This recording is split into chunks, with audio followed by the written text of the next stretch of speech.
దీని గురించి ఏదో ఒక లీగల్ క్లారిటీ తీసుకొచ్చుకొని ఏదో లీగల్ ఫైట్ చేయాల్సిందేనండి, లేకపోతే వీడు ఆగడు. ఎందుకంటే ఇప్పుడు వీడు నన్ను ఏం చేస్తారు అనే ధీమా ఉందండి వాడి మొహంలో, అసలు వాడి మాటలోను. అవునండి. ఓ పక్కన డబ్బులు సంపాదించుకుంటున్నాడు, ఓ పక్కన అందరికీ అందరూ నన్ను చూస్తున్నారు అనే ఒక ఆ డెమిగాడ్ ఫీలింగ్ ఒకటి వచ్చింది వాడికి.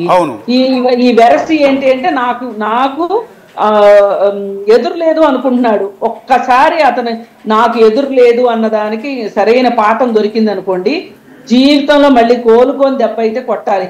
ఏ డబ్బులు చూసుకుని మురిసిపోతున్నాడో, ఆ బ్యాంక్ అకౌంట్లు సీజ్ చేసే దగ్గర నుంచి ఈ మీడియాకి సంబంధించి యూట్యూబ్ ఛానల్స్ క్లోజ్ అయ్యే వరకు ఫైట్ చేస్తే గానీ ఇట్లాంటి వాళ్ళు ఇంకెక్కడ మాట్లాడతాడు అప్పుడు?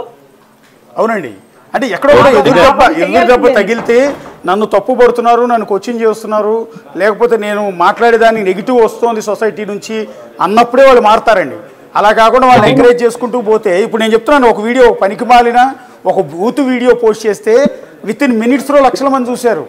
దాన్ని అతను ఏమనుకుంటున్నాడంటే ఆ బూత్ని ఎంకరేజ్ చేస్తున్నారు కదా, ఇంకా బూత్ మాట్లాడాలి అనుకుంటున్నాడు. సార్ అమ్మవారి పేర్ల మీద బీర్ ఉందండి. ఆ బీర్ టేస్టింగ్, ఆ బీర్ ని పట్టుకొని ఇదిగో ఖాళీ అమ్మ తల్లి నాకు లక్ష్మీదేవి నాకు చాలా లక్ష్మీ ఇచ్చేయండి అమ్మ అనుకుంటూ ఇంట్లో వల్గర్ యాక్టింగ్ చేస్తూ అమ్మవారి ఇవి ఉంటాయి కదా, అమ్మవారి పేర్ల మీద ఉన్న బీర్లు తీసి తాగుతూ ఉంటాడు. మీకు సొసైటీ మహిళా లోకం మొత్తం తిరగబడాల్సిన అంశం అండి ఇది. ఎందుకంటే ఇంతకుముందు ఒక వీడియోలో చెప్తున్నాడు, కొత్తగా పెట్టిన వీడియోలో చెప్తున్నాడు అతనంటే ఆ హోటల్ పేరు కూడా ఎంత దారుణంగా ఉందండి, అది చెప్పలేము అసలు భాషలో. ఆ హోటల్లో అతనంటే ఒక సినిమా తీస్తున్నాడంట, ఆ సినిమా పేరు దెబ్బ అంట. వాడు ఏం చేయాలండి నాకు అర్థం కాదు. దెబ్బ అనే ఒక సినిమా తీస్తున్నానని సిగ్గు లేకుండా చెప్తున్నాడండి. ఎంటైర్ లోకం, భారతీయ మహిళలంతా కూడా ఎంత నవ్వుతారు అంటే, ఎంత అసహించుకుంటారంటే.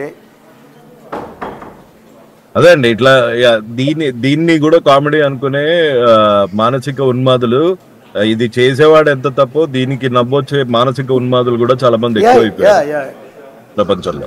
అసలు ఇతనికి మానసిక సమస్య ఉందా అని డౌట్ అండి. ఎందుకంటే డబ్బులు చూసేటప్పటికి అమాంతం ఒక్కసారిగా ఈ 2-3 ఏళ్లలో లేచాడు కదా, అమాంతం ఈ కరోనా తర్వాత నుంచి లేచినట్టున్నాడు. కాస్త వీడియోలు వైరల్ అయ్యి, అంతకుముందు ఎవరోదు కూడా తెలియదు ఇతను. సార్ జోక్ ఏది సెన్సిబిలిటీ ఏది అన్న డిఫరెన్స్ అసలు ఇట్లాంటి ఎడ్యుకేషన్ సిస్టమ్ కూడా మనకి లేదండి. ఒకసారి కృష్ణ కుమార్ గారు పెళ్లి అయిందండి, ఓకే పెళ్ళి డివోర్స్ అవుతుంది. ఎందుకని ఇచ్చిందో? ఎందుకంటే ఇదిగో 66 కోట్లు అన్న దాని దగ్గర ఇచ్చి ఉంటది. అంటే ఇలాంటి వాడికి, ఇలాంటి మానసిక ఉన్మాదులకి ఇంట్లో భార్య, ఇంట్లో ఒక 2-3 ఆడపిల్లలు ఉంటే అప్పుడు తెలిసి వస్తుందండి.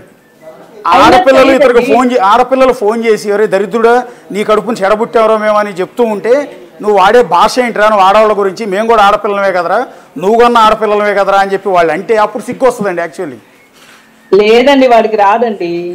వాడు ఒక పర్వర్టెడ్ ఫెలో అంతే. అలా అని వాడిని సహించాల్సిన అవసరం లేదు, పర్వర్టెడ్ ఫెలో అని. ఎవ్రీ డే 10 మినిట్లు లాగా దిగిపోతూనే ఉన్నాడండి.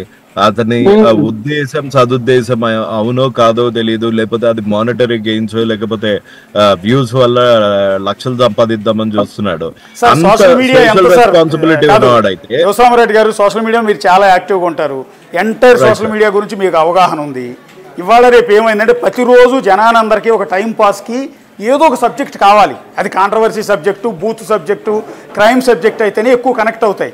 సో అలాంటి వాళ్ళు కూడా చూస్తూ ఉంటారు. అది చూసి వీళ్ళు నిజం అనుకుంటారు, వీళ్ళందరూ నాకు నిజమైన ఫాలోవర్స్ అని. అదేం ఉండదండి. ఇప్పుడు హర్ష సాయి అనే వ్యక్తి దేశంలోనే అత్యధిక యూట్యూబ్ ఆదాయం సంపాదించిన వ్యక్తి ఒకప్పుడు.